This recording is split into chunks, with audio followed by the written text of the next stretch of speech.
Hello everybody, welcome to my channel. Today we're going to be talking about the brand new releases of July 2026. But before we get to that, I actually need to talk about what our book club picks are going to be for the rest of the year. So obviously this year we did switch to a bi-monthly system, and I do think that has worked a little bit better. It has been way less stressful trying to get through these books, and that means I have 3 books to tell you about that we're going to be reading for the rest of the year. So let's start with July, August. So for July and August, we are going to be reading The Faraway Inn. I'm really excited this one was picked. My Fairly Cozy edition is absolutely gorgeous, and I really wanted to read this. I was going to read this anyway soon, so that ended up working out perfectly for me. And I think it's really nice sometimes throwing in a cozy fantasy because it's just really nice and relaxing to read in very low stress, and I know a lot of people were really excited about this one. For September, October, you guys, right now the poll says something that is not true. The poll, I left it up for the longest time, and it was the one that I was like hoping would change. Unfortunately, I already announced what the book was to, I think, members. I don't remember who I announced it to. I announced it somewhere already. So it is already set. And unfortunately, the book that I was hoping would win then reached a higher percentage point, but unfortunately it is too late. So we are going to be reading The Unknown by Riley Sager. It was crazy. The Unknown was winning for like the absolute longest time. And then Bone of My Bone like made a comeback, but for the longest time it was 35% The Unknown and like 34% Bone of My Bone. And so when I like finally like announced it, I was like, oh man. And then it tied, and then it got to a tie, and I was like, okay, we have to default to The Unknown because it was winning majority of the months that this was up. And then I just checked it today, and Bone of My Bone is officially winning. However, because The Unknown was winning when I announced it originally, we are going to be reading The Unknown by Riley Sager. I gave you guys so many good options. Actually, I'm really glad that Serenity Falls did not win because I thought Serenity Falls was coming out, but it's actually only coming out in the UK until next year. So next year, the US is coming out with Serenity Falls. So good thing that one didn't win because that was a UK only release. Yeah, so we are going to be reading The Unknown by Riley Sager. Now to our last pick for the year, we do have November, December. And I actually was kind of surprised about this poll because I really thought The Wretched Divine by Adeline Grace would win, but Tempest by Victoria Aveyard actually won. So we'll be reading Tempest by Victoria Aveyard. This one actually is one that I'm not the most excited about. So Tempest will be our choice for November, December, and that video will be out in December. The We Who Will Die will be coming out this Friday, and then we will immediately be going into The Faraway Inn. Our book club stuff aside, let's talk about the new releases for July. First up is July 7th, and there's really not that many things that I found, obviously. First up, we have Fabulous Bodies, the brand new release by Chuck Tingle. A lot of horror fans are very excited about this one. It says it's a supernatural joyride where Drive meets Beetlejuice. Fashion influencer by day and grave robber by night, Poppy Stringer is on call when Eddie Michaels, a flamboyant piano-slamming rock star and queer icon, unexpectedly dies. All Poppy has to do is retrieve Eddie's body from the medical examiner's office, but what starts as a routine delivery quickly goes off course when Eddie wakes up. Poppy must fight for her life in a blood-soaked night of carnage and fabulous entertainment all across Palm Springs. I will try it. The only other Chuck Tingle I have read is Bury Your Gaze, and I was not a fan of it. I liked parts of it, but I was not a fan of how weird it got. It just got really weird. I'm not a weird horror fan. So I do actually have this one as an ALC on NetGalley, so I will be getting to it hopefully soon. Next up, we have Every Version of You, which is an adult romance, but it has magical realism in it, and sometimes that can be hit or miss for me. But basically, you're following a main character whose personal life is kind of a mess. They have a great work life, but I feel like their personal life is kind of missing something. And so they end up getting the chance to go back to college, go back in time, go back to college, and potentially try to do things differently with the man that she thinks that she should have ended up with. And obviously there are some romantic hijinks that happen. I think that could be fun.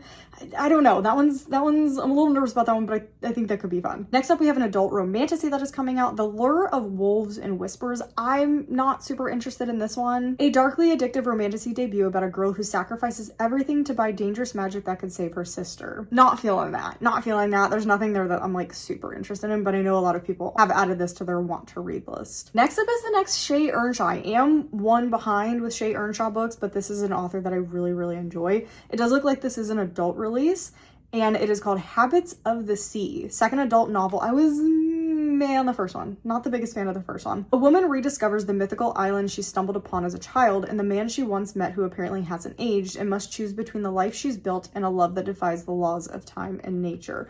That's very Shea Earnshaw.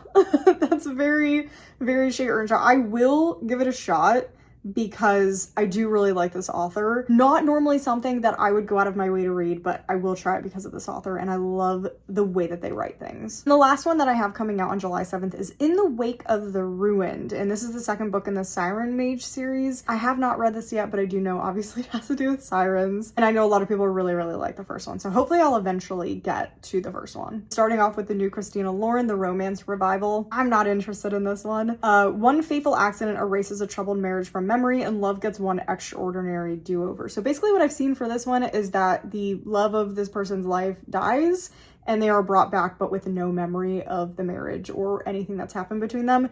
Absolutely not. That is not for me, but I normally like a Christina Lauren, but this one is definitely not for me, but I know a lot of people, again, have this on their list. Scary Movie Night. I have read a Miranda Smith before, was not the biggest fan, but it was their debut, so I am curious if this one is going to like improve on the first one. Nail-biting thriller, a horror-themed birthday party turns deadly when guests start disappearing, and the birthday girl realizes that she must face a long-buried secret to make it out alive. Brand new romantasy again, not really super interested in this one. And this one is called Dominion, and it's the first in the Silk and Iron trilogy. A woman with no past, a warrior with no future, their love could save the world or burn it down. What makes me nervous, and why I kind of don't want to read it, is because anytime I see a comp like this, it makes me just really nervous. Fourth Wing, by way of Chinese mythology, meets The Hunger Games in a perilous world where a young woman with no memory and little magic may hold the key to uniting the dominions and saving the mortal realms. What about that is The Hunger Games? Like what about that says Fourth Wing or The Hunger Games? That just feels like we picked two really, really popular comps and kind of just like threw them in there. And maybe I'm wrong. Maybe it is very similar to that. But anytime I see uberly popular, especially two massively popular fandoms thrown into a synopsis, it does make me not super interested in that. So this one might be a miss for me. We have another horror thriller, Cross My Heart, I Hope You Die by Mallory Arnold. One isolated cabin, one cheating boyfriend, one plan to get even. Nora, Ruby, and Cham discover they've been dating the same man. What starts as outrage quickly spirals into plot for revenge. I feel like that's very John Tucker Must Die. Stranded in Snowden, the women begin to look at each other with increasing suspicion, and as tensions rise, hidden motives come to light. To survive, each woman must confront her own demons as they fight to uncover if one of them is a killer, or if something else lurks in the freezing wilderness waiting to pick them off one by one. I could like this one. This one also could be a miss because I'm hit or miss with survival horror. Next one I will be getting, I'm really excited about, In Stormy Weather. Academic rivals to lovers romance about storm-chasing meteorologists during hurricane season in Florida. I think that sounds so fun. That sounds so fun. I literally just bought a book about storm chasers. So I think that's just maybe what I'm in the mood for. Next up is also one that I definitely will be getting. The Sea Hides Its Dead. The Descent Meets the Ritual. This is definitely an adult horror book. Cult aquatic horror about a group of academics trapped in a sea cave who must reckon with eldritch horrors as they are forced to atone for their greatest sins. That is very The Descent Meets the Ritual, like very, very much, but underwater, that's even scarier. Next up, we have the next Ashley Winstead, and that is Hot Girl Murder Club. I'm still unsure about Ashley Winstead. I liked their literary fiction release, but I did not like the other thriller that I read, so I'm not sure about this one. We have the brand new John Wiswell coming out. I was not a fan of Someone You Build a Nest In. Is that what it's called? Something like that. Yeah, Someone You Can Build a Nest In. Was not the biggest fan of that one, so I am a little bit nervous about this one. This is The Dragon Has Some Complaints. In this heartfelt and humorous fantasy, a dragon whose three heads bear rather different personalities finds family in the most unexpected of places. It just depends how cozy it is. I just didn't really like his writing style in the last book that I read. We have the next book in the Souls of Blackwood Academy. I did read the first one, Immoral Consequences. It was fine. It was fine. There was nothing to write home about. This one is called Ruinous Ends. Obviously, can't really talk about the series, but it does take place in a underworld academy kind of thing. Kind of, yeah. It's a very interesting concept. The next one, I have this out on July 15th, but I'm not exactly sure like if it's actually coming out on July 15th. I really haven't seen anything about this one too much, but this is called My Monsters Ain't Like Yours. I don't even have anything about it. But I really like the cover, and I was curious what this one was about based on this cover. And it says a collection of short stories. So I am curious what the theme is going to be, but I really like the cover, so I added it. Next up, starting on July 21st, we have The Winter Folk by Jen Julian. A woman returns to the mysterious lodge in the woods where she once worked and to the inscrutable creature that bound her there in this haunting Appalachian Gothic horror. I'm always gonna pick an Appalachian horror. I always am. That's just, I'm always gonna read one of those. So also coming out is Prince of Swords by Elise Kova. And that is the second book in the Arcane Academy series. I DNF'd Arcane Academy, was not a fan of it, did not like it whatsoever. So I will not be reading this, but I know it's on a lot of people's lists. Next up, we also have the sequel to Heir of Storms, I think. This is called Tides of Fortune. I did just get approved for an ALC of this one by NetGalley, and I will be reading it early before buying a copy of it because I gave the first book a 2-star, but I liked how it ended. So I'm kind of on the fence about this series, but it is the second book in the Storm Weaver series. Next up, we have an adult romance called Yes Chef. I think this sounds really, really cute. The bear meets It Happened One Summer in this delicious new romance, which a down-on-his-luck chef and a determined social media maven strike a reluctant deal to bring a beloved restaurant back to life. I think that just sounds cute, and I really like this cover. We have a little novella that says it's coming out on July 24th, so kind of in between dates, and that is called Jellyfish Bloom. There's been a disappearance in Shiver. A woman is missing, and all Anya Duran can think about is whether her husband Theo had something to do with it. As she struggles to put together the pieces of a night when he slipped out and returned smelling like salt and seaweed, more uncertainty broods. She hears a leak behind the wall, water in the attic. Starts seeing things so strange it makes her wonder not just whether Theo is guilty, but why it feels like the ocean is haunting their house. Jellyfish Bloom is a horror novella about a relationship unraveling, an oceanic terror about what lurks in the waters around a quiet seaside town. This reminds me a little bit of Wives Under the Sea. Yes, Wives Under the Sea. There's something about this that is very Wives Under the Sea, which I would have loved if it was a novella. That book, I think I would have given 6 stars if it was a novella, but because of how long and drawn out it was, I didn't love it. So I am curious what this one's going to do. And then we're already on to our last date. There really weren't that many things coming out in July. So the first thing we have coming out on, see, now this is July 23rd. Did it change dates? I might be on the wrong thing. No, that says July 28th. I'm so confused. It's either 23rd or 28th.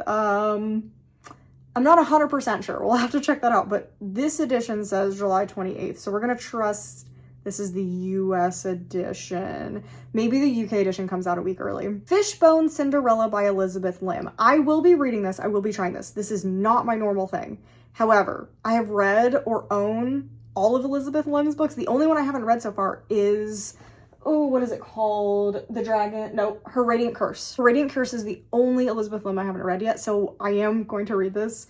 I'm expecting it to be very different than the books that I've already read by her, but I still want to see what it's like. Bracelet, A Curse, and Golden Fishbones to Return to the Sea. This is taking place in 1940. It is a historical fiction fantasy, and it is a retelling, so yeah, I don't know. This one is probably gonna be a library pick. Next up is one that I am getting. This is called The Demon Star, and this is a sci-fi fantasy / horror. Gods rule this planet, demons stalk its canyons while kings beg for mercy. Can 3 mere humans rewrite its destiny? That makes me a little nervous. Like, that seems really, really, really intense, but we're gonna give it a shot. So the very last thing that I have for you guys is Spell Shop number 3. I have DNF'd this series, which I'm very sad about. I might try this third one because I did love the first one, really didn't like the second one, and I might try the third one. I might just try it just to see if I like it, because I don't think you really need to read them in order. They're kind of standalones. So I think I could like this, but this obviously is an adult cozy fantasy. Marin is a supply runner with her own boat that she sails from island to island, delivering whatever anyone will pay her to deliver.